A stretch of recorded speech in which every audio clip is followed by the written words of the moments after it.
Assalamualaikum warahmatullahi wabarakatuh.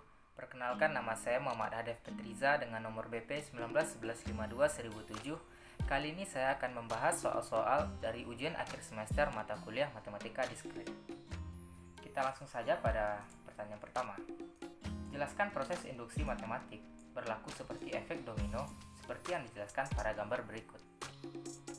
Sebelum itu, perlu kita ketahui bahwa induksi matematika adalah suatu metode pembuktian matematika secara deduktif yang tidak dapat dilakukan secara eksplisit. Proses induksi matematika dapat terjadi jika terjadi kondisi sebagai berikut. Kondisi pertama yaitu pastikan jika suatu pernyataan matematika benar, maka pernyataan yang lainnya juga bernilai benar. Dan kondisi kedua, pastikan dulu bahwa pernyataan pertama benar. Dalam artian kondisi benar, suatu pernyataan akan membuat nilai pernyataan lain yang berkaitan dengan pernyataan utama adalah benar. Nah, pada efek domino, sama seperti induksi matematika, suatu efek domino dapat terjadi ketika terjadi dua kondisi berikut.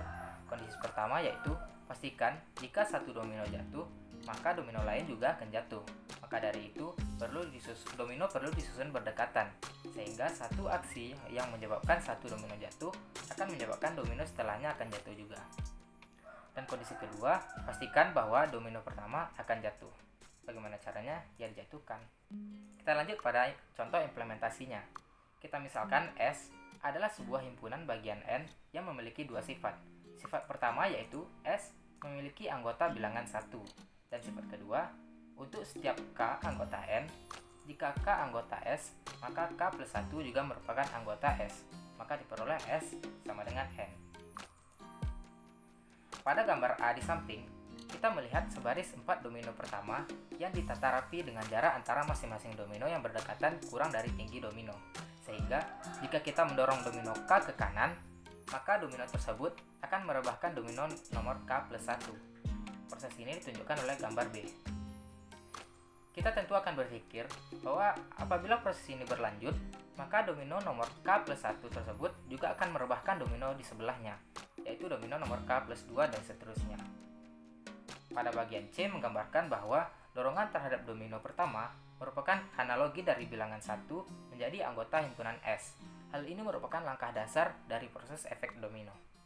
Selanjutnya, jika K merupakan anggota S dan menyebabkan K plus 1 anggota S, maka akan memberikan langkah induktif yang melanjutkan proses perubahan domino, sehingga pada akhirnya kita akan melihat bahwa semua domino akan rebah. Atau dengan kata lain, domino yang memiliki nomor urut semua bilangan asli akan rebah. Hal ini merupakan analogi dari S sama dengan N. Kita lanjut pada soal nomor 2. Pertanyaannya yaitu, berapa jumlah maksimum dan jumlah minimum simpul pada graf sederhana yang mempunyai 16 buah sisi dan tiap simpul berderajat sama dan tiap simpul berderajat besar sama 4. Dari soal kita ketahui bahwa setiap simpulnya berderajat sama. Artinya, graf tersebut berderajat teratur atau disebut dengan regular graf. Pada graf teratur, apabila derajat setiap simpul adalah R, maka graf tersebut disebut sebagai graf teratur derajat R. Untuk jumlah sisi pada graf teratur adalah NR per 2. Sekarang kita cari berapa jumlah maksimum dan minimum simpul pada graf teratur dengan sisinya adalah 16 buah. Dengan rumus E sama dengan NR per 2, di mana E merupakan jumlah sisi, N merupakan jumlah simpul, dan R merupakan derajat graf. Maka kita dapatkan N sama dengan 2E per R, lalu N sama dengan 2 dikali 16 per R. Pada soal, diberi syarat bahwa tiap simpul berderajat besar sama 4, artinya minimal derajat pada simpul graf tersebut adalah 4. Maka kita masukkan nilai R mulai dari 4. R sama dengan 4, maka N 32 per 4 sama dengan 8 simpul. Selanjutnya, R besar dari 4.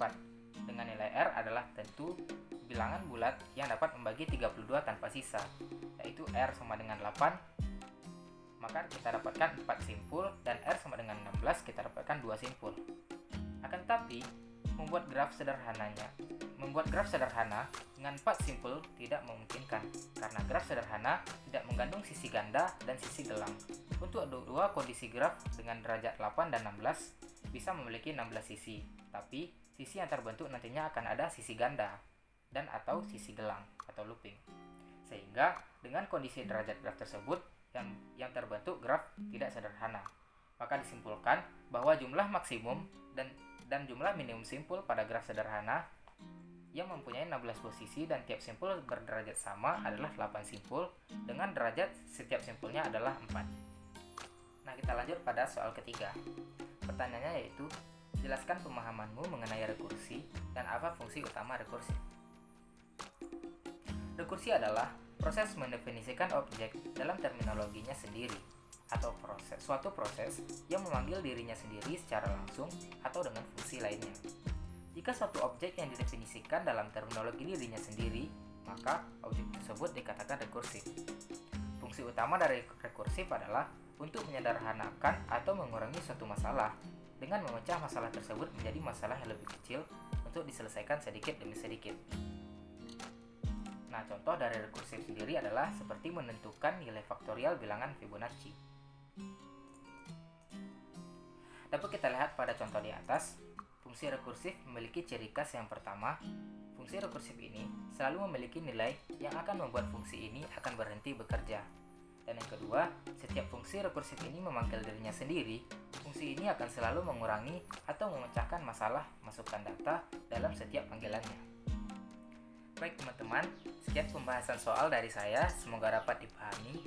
Terima kasih sebelumnya, saya tutup. Assalamualaikum warahmatullahi wabarakatuh.